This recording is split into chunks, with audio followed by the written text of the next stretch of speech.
Okay, we're recording. I'm John Lewis, Jugger, and we're here with Jim Hensel and Jim Lynn and Bob Hensel. And Jim is one of the founding members of the Juggers Racing Team, and one of the reasons we're here is to get some information from you from time to time as to what's been going on with what happened in the history of the Juggers from all you guys.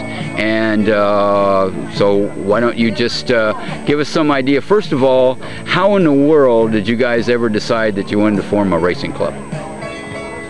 Well, from high school days, in the 50s,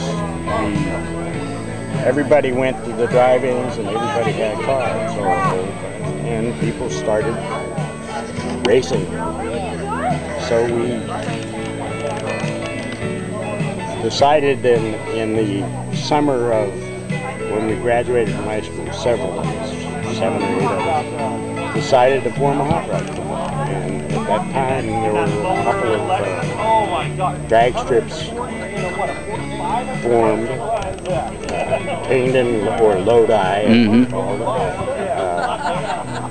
there was Santa Maria, which is down in Southern California, and then there were other places. So we made a club, and basically the basis of the club was drive-in racing.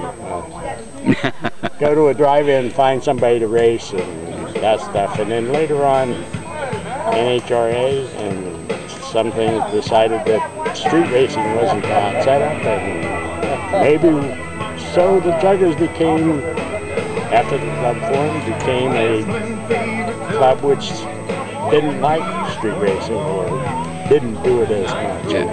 Were you a part of the NHRA club system at that time? I know a lot of clubs had actually formed that. We weren't in the NHRA. The first contact we had with NHRA was when we were in the organization of the Tri-County Hot Rod Association. Okay. Which is the forming company that started Half Moon Bay Drag Strip. Okay, about what year was that? 1957. Oh, okay. 56. So the Juggers been going for 2 or 3 years, and then that came along. Okay. We became members of the Tri-County Hot Rod Association, which was a service group thing, San Francisco, Santa Clara County, and San Mateo. Oh, okay. And Lions Club and so on and so forth. And, okay.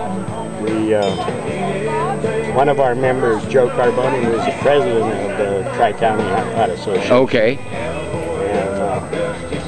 we were the people. We had the NHRA travel safari. Yeah. At Half Moon Bay when we opened. Oh, really? Okay. At that time, the first manager of Half Moon Bay Drag Strip was one of our members, Al Caldwell. Okay. He was, and I was the chief tech inspector. Okay, yeah. And that's where it started. Okay. Now, Half Moon Bay. Was Half Moon Bay always an 1/8 mile? No, Half Moon Bay was always a quarter. Was always 1/4 mile? Because I remember some time ago when they tried to reopen it or something like that, they were doing some testing at 1/8 mile or something. On the 8th. On the 1/8 mile, okay, but it was always 1/4 mile. Okay. It was always, and it was one of the fastest. We had, the big joke was that Half Moon Bay was a downhill drag strip. Oh, okay. So that's why it was fast. Oh, okay. But after the Tri-County Hot Rod Association gave it up, it became Champions Speed Shop. Okay. Ran it. Jim McLennan and Don Smith. Okay. And so the joke was that we always called Don Smith Downhill Don Smith. From running Half Moon Bay. Right. That's cool.